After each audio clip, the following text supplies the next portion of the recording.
నమస్కారం. ఏసీటీ వార్తలకు స్వాగతం. ముందుగా ఏసీటీ ప్రేక్షకులకు పరమ పవిత్ర మహాశివరాత్రి శుభాకాంక్షలు.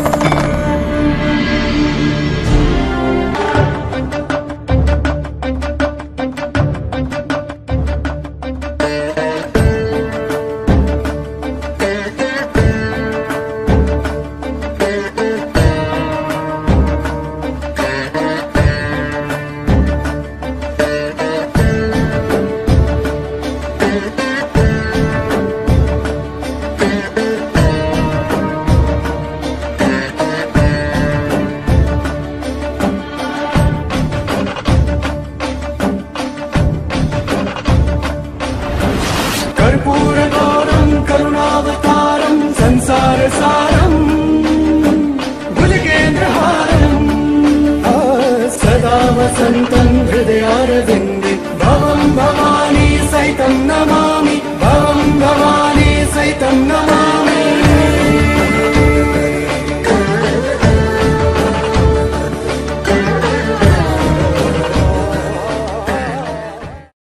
ఈ రోజు వార్తల్లోని ముఖ్యాంశాలు.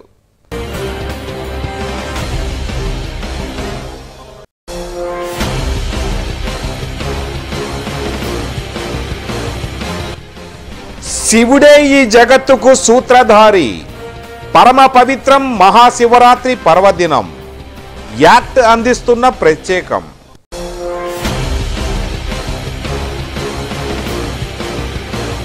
మామిడి పూత పిందెకు తెగులు. అప్రమత్తంగా ఉండాలి రైతులు. శాస్త్రవేత్తల సూచనలు.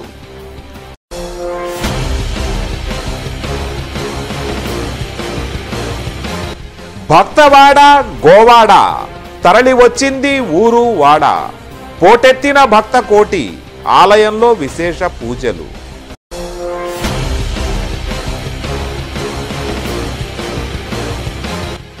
బాపట్లలో పలు శైవ క్షేత్రాల్లో పెద్ద ఎత్తున మహాశివరాత్రి వేడుకలు. తెల్లవారుజాము నుండే భక్తుల పూజలు.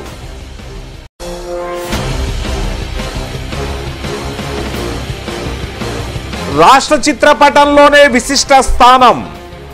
ఎవరి పట్ల? బాపట్ల నియోజకవర్గం. ఉత్కంఠతో బాపట్లలో టెన్షన్.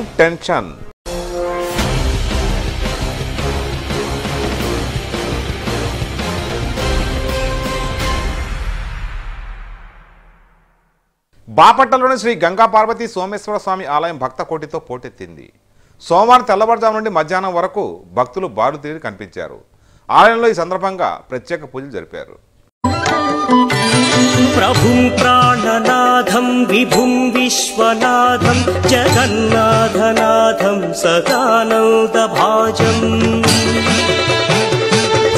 భవ్యభూతేశ్వరం భూతనాథం శివం శంకరం శంభుమీశానమీడే గళేరుండమాలం తనౌ సర్పజాలం మహాకాలకాలం గణేశాదిపాలం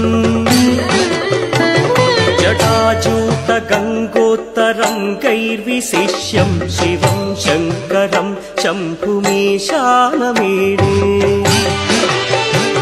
ముదామాకరం మండనం మండయంతం మహామండలం భస్మభూషాధరంతం అనాదిన్యపారం మహామోహమారం శివం శంకరం శంభుమీశానమీడే వటాధో నివాసం మహాట్టాట్టహాసం మహాపాపనాశం సదా సుప్రకాశం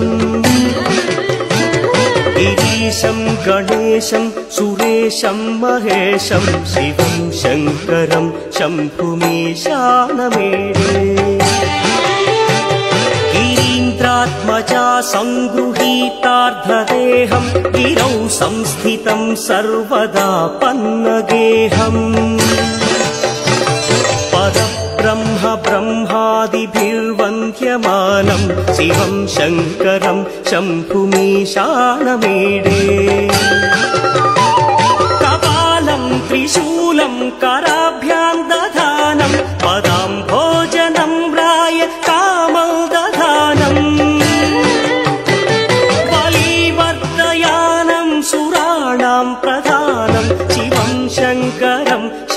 నీ బాపట్ల పట్టణంలో ఉన్న ఏచేసి ఉన్న శ్రీ గంగా పార్వతీ సమేత సోమేశ్వర స్వామి వారి దేవస్థానం ప్రాంగణంలో మహాశివరాత్రి పర్వదినం సందర్భముగా జరిగే కార్యక్రమం.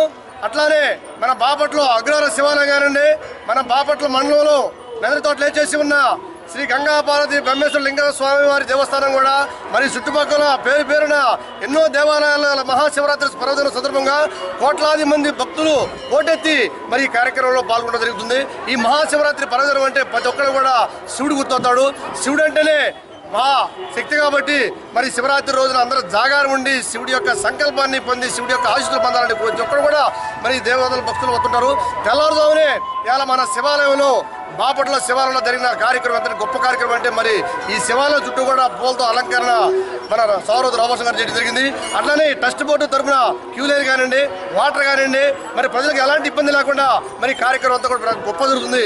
అట్లానే తెల్లవారుజామున మొట్టమొదటి తెల్లవారుజామున 3ంటికి శివలింగానికి అభిషేకం జరిగింది. మొట్టమొదటి జలంతో, తర్వాత పాలాభిషేకము, తర్వాత పెరుగాభిషేకము, తర్వాత అన్నాభిషేకము, తర్వాత చందనాభిషేకము, తర్వాత ఈబుద్ధి, తర్వాత పంచామృతంతో స్వామివారికి పూల అలంకరణ బ్రహ్మెత్తున స్వామివారి యొక్క కార్యక్రమం ఇలా వైకుంఠంగా జరిగింది.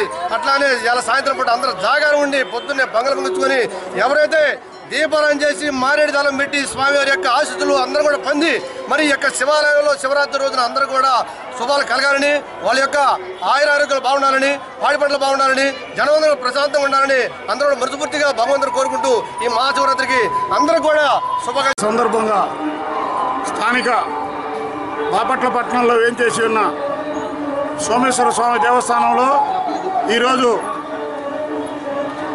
3:30 నుంచి స్వామివారికి అభిషేకాలు, విశేష పూజలు జరుగుతున్నాయి.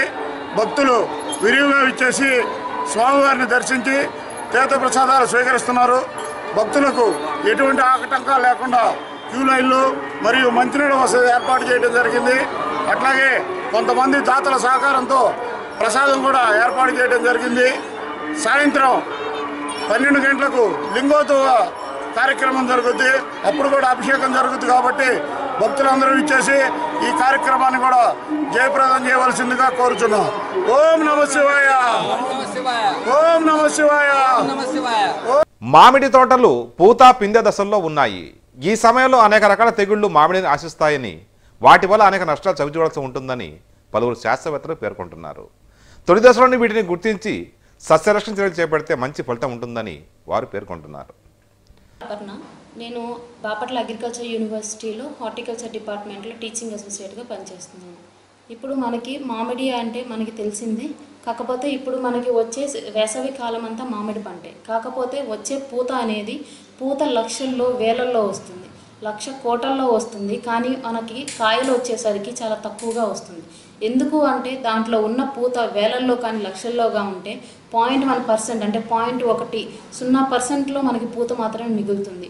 ఆ పూతలో కూడా ఒకే కొమ్మకి ఎక్కువ పూత ఉంటే దానికి అన్నిటికీ కాంపిటీషన్ అంటే ఒకదానికి ఒకటి ఏదైనా మినరల్స్ కానీ ఏదైనా సరే మన న్యూట్రియంట్స్ కానీ ఏవైతే అప్లై చేస్తున్నామో మనం మొక్కకి ఇస్తున్నామో వాటిద్దరి మధ్యన కాంపిటీషన్ అనేది వస్తుంది. సో కాంపిటీషన్ రావటం వల్ల పూత అనేది తగ్గిపోతుంది. సో ఒక కాయకే ఎక్కువ మినరల్స్ న్యూట్రియంట్స్ వెళ్ళి ఇంకో కాయకు అనేది వెళ్ళదు. ఇంకా వచ్చేసరికి మనకి ప్లాంట్ మొత్తం అంటే ఆకులు కానీ వాటి స్థాపించడం కానీ కొమ్మల మీద. సో ఈ కొమ్మలు అనేవి కూడా మనం జాగ్రత్తగా చూసుకోవాలి. ఎందుకంటే ఒక కొమ్మకి 1:10 రేషియో అంటే 1 నుంచి 10 రేషియోలో ఉండాలి. అంటే ఒక కాయకి 10 ఆకులు అని అర్థం. సో ఇది చేయాలి అంటే మనం ప్రూనింగ్ అనేది చేసుకోవాలి. అంటే ఎక్కువ ఆకులు ఉంటే ఆకులు తీసేసుకోవాలి 10 రేషియోలో. ఎక్కడైతే కాయ వస్తుందో ఏ కాయ అయితే ఏ పూత అయితే బాగా వస్తుందో అది చూసుకొని మనం మిగతా పూత అంతా తీసేసుకోవాలి. కాకపోతే మనకి ఏంటంటే ఫ్రూట్ డ్రాప్ ఎక్కువ ఆ కాయలు అనేది పూతలు అనేది పడిపోతుంది. పిందె దశలో ఉన్నప్పుడే పడిపోతూ ఉంటాయి. ఎందుకు అంటే కాంపిటీషన్. సో వీటికి కార్బోహైడ్రేట్స్ కానీ సూర్యరశ్మి కానీ ఏదైతే మనం అప్లై చేస్తున్నామో నత్రజని కానీ ఫాస్ఫరస్ కానీ పొటాషియం కానీ ఏవైతే అప్లై చేస్తున్నామో వాటన్నిటికీ సరిగ్గా వెళ్ళక ఆకులు అనేవి కానీ పూలు అనేవి పడిపోతూ ఉంటాయి. నెక్స్ట్ దీంట్లో వచ్చే మొట్టమొదటి సమస్య ఏంటంటే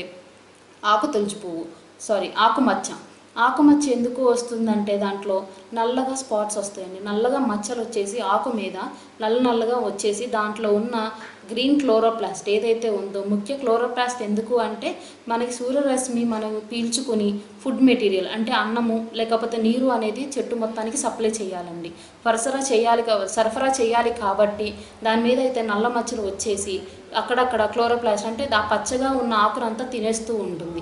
సో దీనివల్ల చాలా నష్టపోతుంటారు. అవి ఆకులు తినేసిన తర్వాత అలా నల్ల మచ్చలు తర్వాత కాయలకు కూడా అలానే వస్తుంటాయి.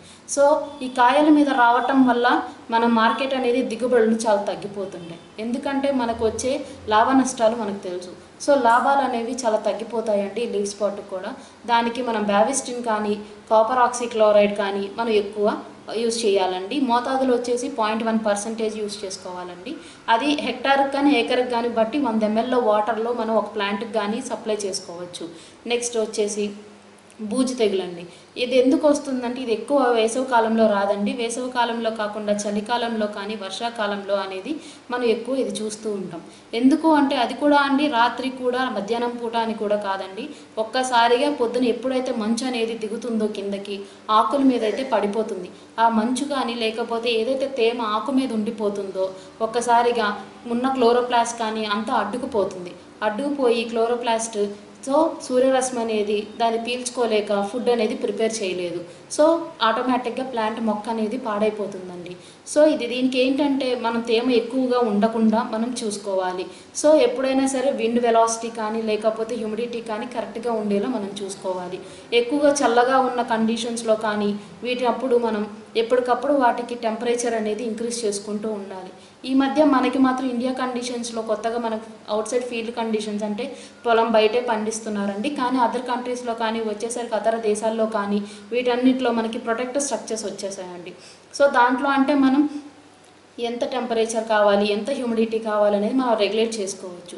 సో పౌడరీ మైల్డ్యూ అంటే బూజు తెగులు అనేది మనం కంట్రోల్ చేసుకోగలుగుతామండి. కానీ మన కండిషన్స్ వచ్చేసరికి మనమే కంట్రోల్ చేసుకోవాలి కాబట్టి వాటిని ఎప్పుడైతే ఆ స్నో అనేది పడుతుందో ఆకులు కానీ ఏవైనా సరే ఆరేలాగా మనం ఫెసిలిటీస్ చూసుకోవాలి. దానివల్ల మనం అనేది విండ్ వెలాసిటీ కానీ లేకపోతే మనం గాలిని అనేది మనం నియంత్రించలేము, పెంచలేము. అందుకని చెప్పి మనం ఆకులు అనేది ఎక్కువ సూర్యరశ్మికి అంటేలాగా ప్రతి ఒక్క ఆకు సూర్యరశ్మి పీల్చుకునే విధంగా మనం చూసుకోవాలి.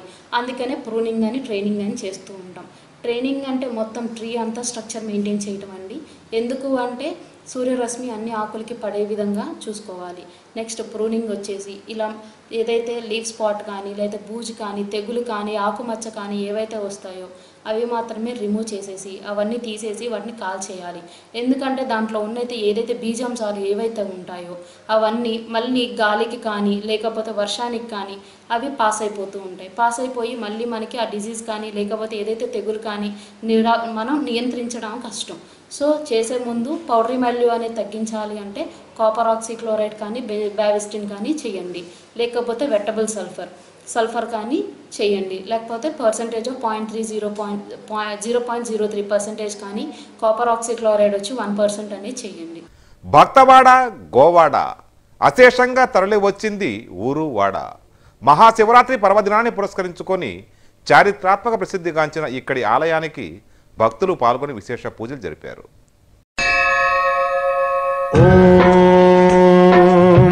महाप्राणदीपं शिवं शिवं महुकाररूपं शिवं शिवं महासूर्यचन्द्राग्निनेत्रं पवित्रं महागाढतिमिरान्तकं सौरगात्रं महाकान्तिबीजं महादिव्यतेजं भवानी समेतं भजे मञ्जुनाथं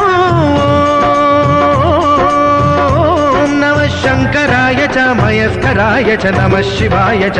బాపట్ల పట్టణంలోని అగ్రహారం శివాలయంలో శివరాత్రి ప్రత్యేక పూజలు జరిగాయి. సోమవారం తెల్లవారుజాము నుండి భక్తులు పెద్ద ఎత్తున పాల్గొన్నారు.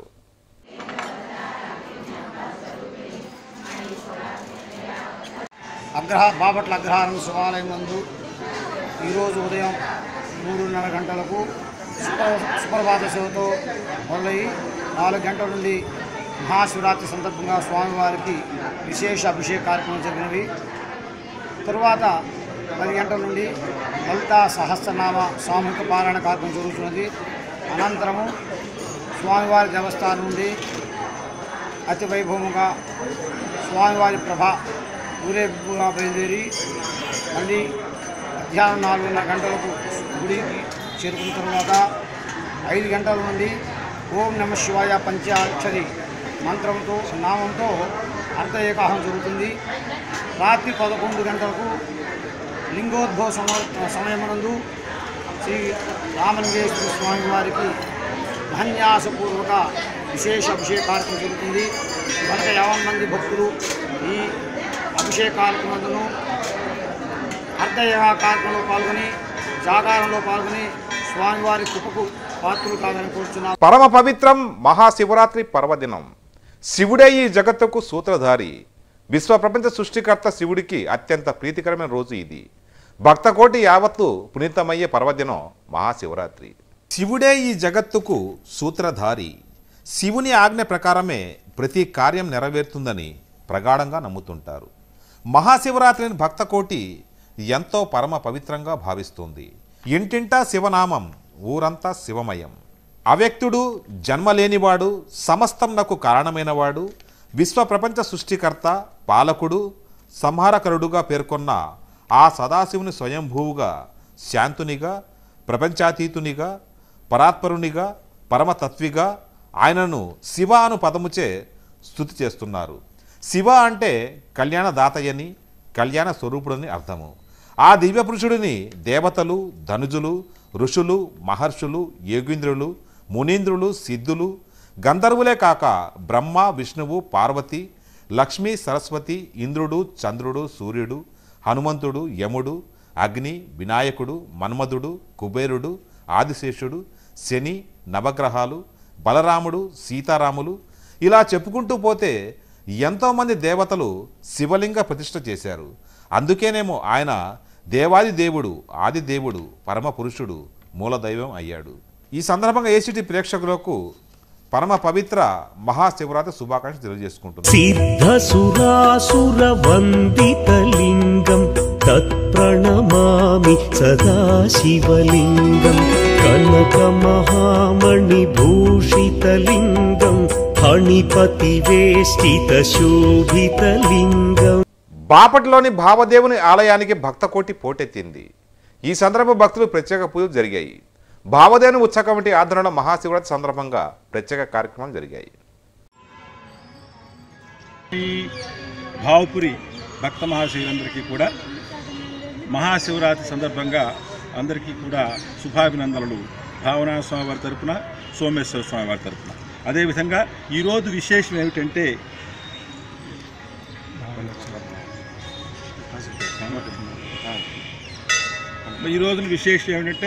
భావపురి భావనాస్వామి దేవస్థానంలో భావపురి ఉత్సవ కమిటీ ఆధ్వర్యంలో అనేక ఉత్సవాలు ప్రారంభమయ్యాయి. చక్కగా అవన్నీ జరుగుతూ ఉన్న నేపథ్యంలో ఈ రోజున మహాశివరాత్రి సందర్భంగా కామాక్షి మాలని, రజితంతో చేసినటువంటి కామాక్షి మాలని కొండపాటూరు పోలేరమ్మ తల్లికి సమర్పించడం కోసంగా ఇవాళ కార్యక్రమం నిర్వహించడం జరిగింది. దీనిలో భాగంగా మరి ఈ కొండపాటూరు గ్రామం బాపట్ల కన్నా కూడా పురాతనమైంది. ఇక్కడ ఉన్నటువంటి రాజ్యలక్ష్మి అమ్మవారు అక్కడి ఆడబూర్చే, అక్కడ ఉన్నటువంటి పోలేరమ్మ తల్లి స్వామివారికి సోదరిగా చెప్తారు. అందువల్ల ఈ రోజున మరి సోదరికి, బావగారికి మన భావనా స్వామివారి తరపున భావపురి ఉత్సవ కమిటీ సభ్యులంతా కూడా కలిసి ఈ రజిత కామాక్షి మాలను సమర్పించి ఆ స్వామివారి యొక్క కృపకు వీరంతా పాత్రలవుతూ ఉన్నారు. అదేవిధంగా ఇక్కడ ఉన్నటువంటి ఈ యొక్క కామాక్షి మాలని ధరించడం చేత ఈ దేవాలయానికి విశేషమైనటువంటి పేరు ప్రతిష్టలు రావటమే కాకుండా అమ్మవారికి కూడా అమితమైనటువంటి శక్తి వస్తుంది. కాబట్టి ఆ అమ్మవారికి స్వామివారి యొక్క అనుగ్రహం చేత వచ్చినటువంటి కామాక్షి మాలను సమర్పించి ఈ రోజున ఆ అమ్మవారి యొక్క దర్శనం చేసుకొని భక్తులంతా కూడా అమ్మవారి కృపకు పాత్రులై ఆయురారోగ్య ఐశ్వర్యాలు, సకల భోగభాగ్యాలు పొందాలని చెప్పేసి స్వామివారి తరపున కోరుకుంటున్నారు. బాపట్ల పట్టణంలోని షిర్డీ సాయి ఆలయంలో మహాశివరాత్రి పర్వదిన వేడుకలు అత్యంత ఘనంగా నిర్వహించారు. ఈ సందర్భంగా ఆలయంలో ప్రత్యేక పూజలు నిర్వహించారు.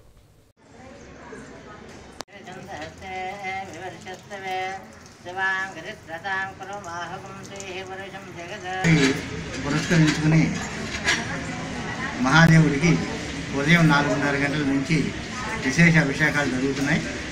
అలాగే మధ్యాహ్నము తర్వాత ప్రదోషకాలంలోనూ అభిషేకాలు కూడా కంటిన్యూషన్గా జరుగుతున్న అహోరాత్రం అభిషేకం జరుగుతూనే ఉంటుంది.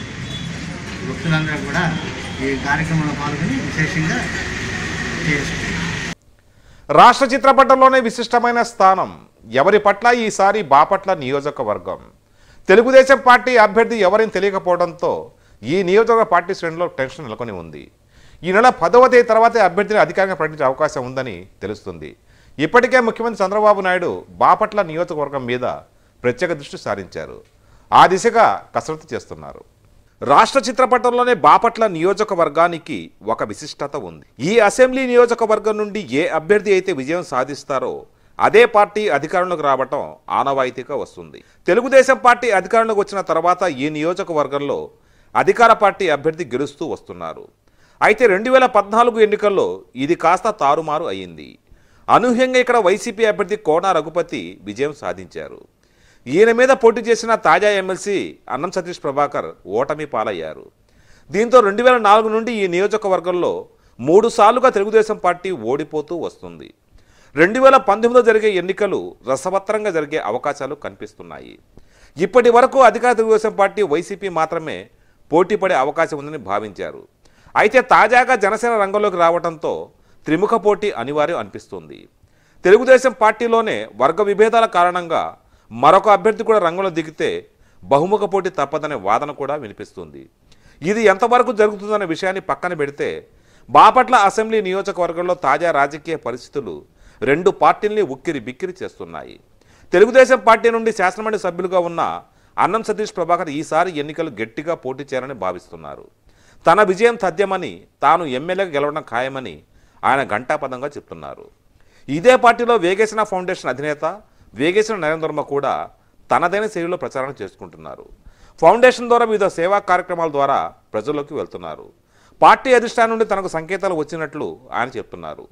పార్టీ టికెట్ తనకే వస్తుందని ఆయన గంపెడాస్తో ఉన్నారు.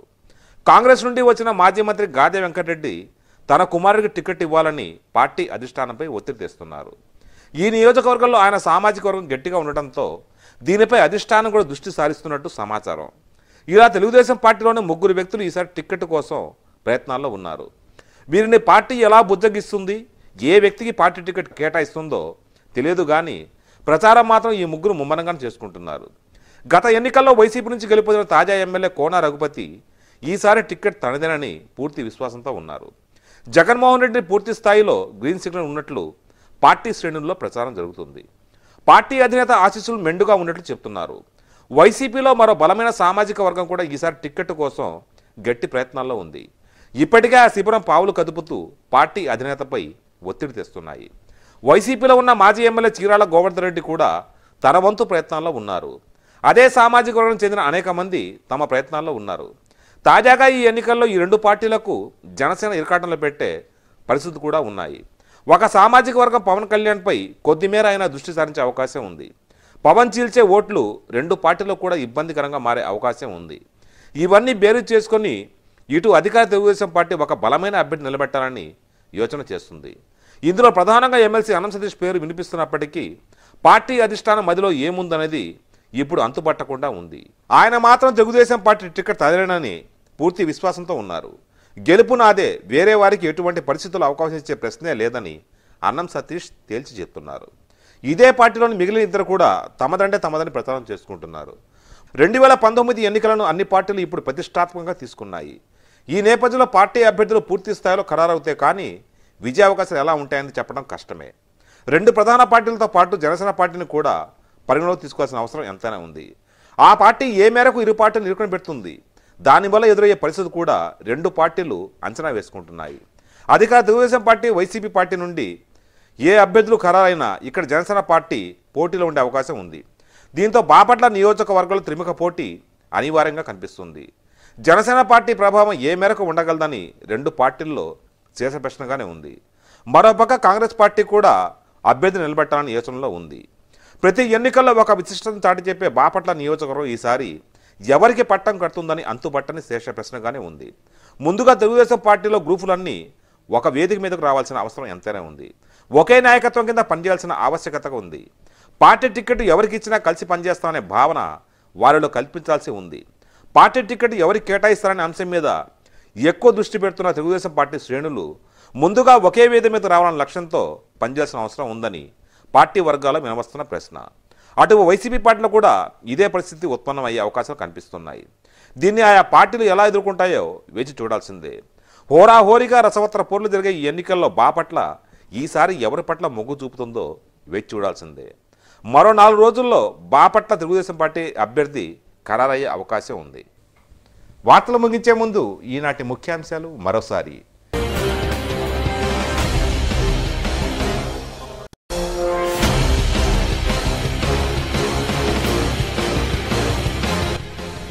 శివుడే ఈ జగత్తుకు సూత్రధారి. పరమ పవిత్రం మహాశివరాత్రి పర్వదినం. యాక్ట్ అందిస్తున్న ప్రత్యేకం.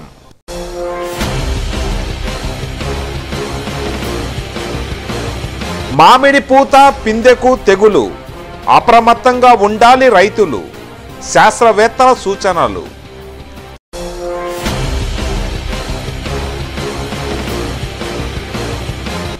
భక్తవాడ గోవాడ తరలి వచ్చింది ఊరు వాడ. పోటెత్తిన భక్త కోటి. ఆలయంలో విశేష పూజలు.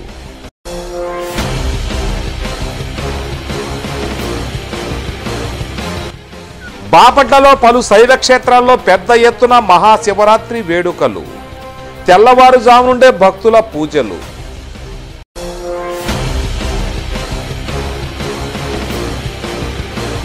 రాష్ట్ర చిత్రపటంలోనే విశిష్ట స్థానం.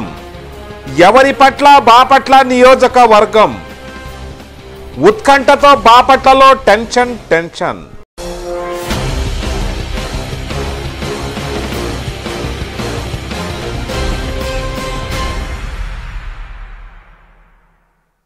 ఈ వార్త ఇంతటితో సమాప్తం. తిరిగి ఏసీటీ న్యూస్లో మళ్ళీ కలుద్దాం. అంతవరకు సెలవు. నమస్కారం.